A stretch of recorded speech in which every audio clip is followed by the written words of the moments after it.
Halo guys, perkenalkan nama saya Denny Surya Putranto. Untuk kesempatan kali ini saya akan mempresentasikan tentang sistem informasi, yaitu pertemuan 4 tentang sistem informasi manufaktur dan pemasaran.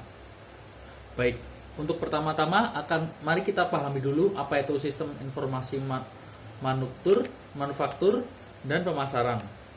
Sistem informasi manufaktur merupakan sistem yang digunakan untuk mendukung fungsi produksi yang mencakup seluruh kegiatan yang terkait dengan perencanaan dan pengendalian proses untuk memproduksi barang atau jasa.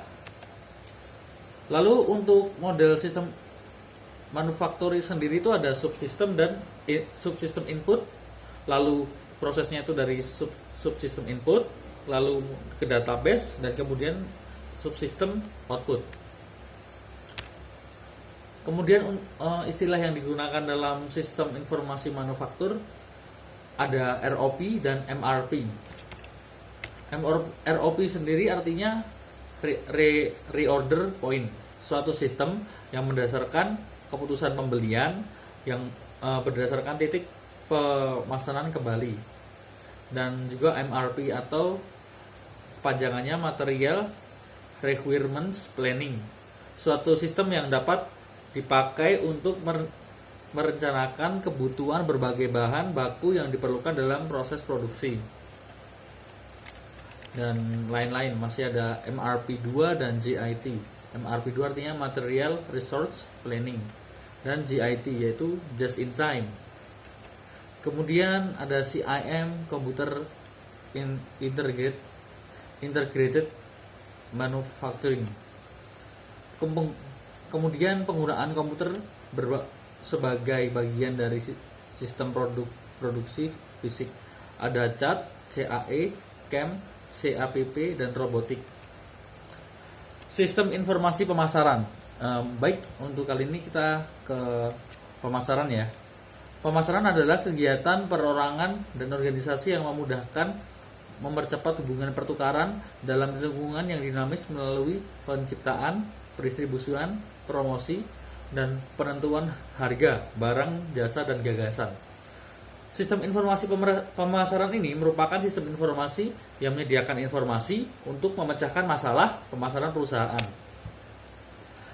Baik, untuk sistem informasi pemasaran ini ada yang namanya marketing mix. Apa sih marketing mix? Marketing mix itu ada 4, yaitu product, price, place, dan promotion.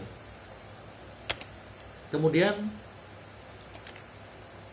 apa sih penelitian yang bisa kita lakukan untuk sebuah pemasaran?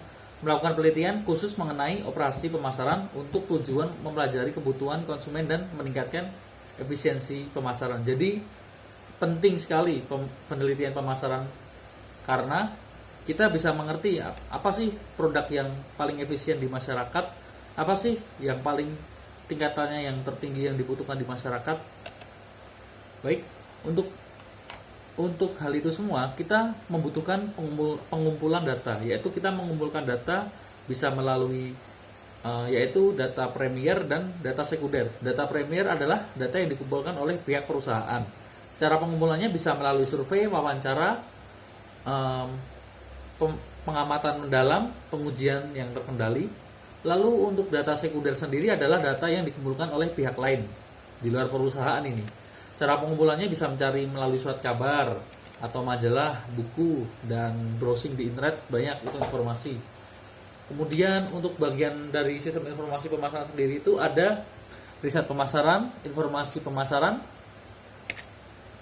dan pemrosesan transaksi, peramalan penjualan atau sales forecasting. Untuk riset pemasaran sendiri ini berhubungan dengan pengumpulan, pencatatan, dan analisa semua data pelanggan dan calon tamu. Jadi itu nanti ada database calon tamu kita, misalnya customer siapa, customer. Nah, itu nanti itu bisa menjadi calon pelanggan kita gitu. Dan kemudian informasi pemasaran marketing intelligence. Marketing intelligence sendiri berhubungan dengan pengumpulan, pencatatan, dan analisis semua data perusahaan pesaing yang memiliki hubungan dengan penjualan barang dan jasa dari produsen ke konsumen. Jadi untuk informasi pemasaran ini kita bisa memantau kompetitor. Kompetitor itu adalah misalnya saingan perusahaan. Jadi mungkin dia produknya sama dengan perusahaan kita atau pasarnya sama. Nah, untuk semua itu kita butuh analisis juga, pengumpulan data, gimana sih caranya mereka menargetkan ke konsumen gitu. Jadi lebih seperti ya kalau Pak kita seperti ya ikut alur pasarnya mereka juga. Karena dengan demikian kita bisa setidaknya kalau tidak melebihi kita bisa mengimbangi gitu. Kemudian pemrosesan transaksi, sistem informasi akuntansi yang berhubungan dengan penjualan.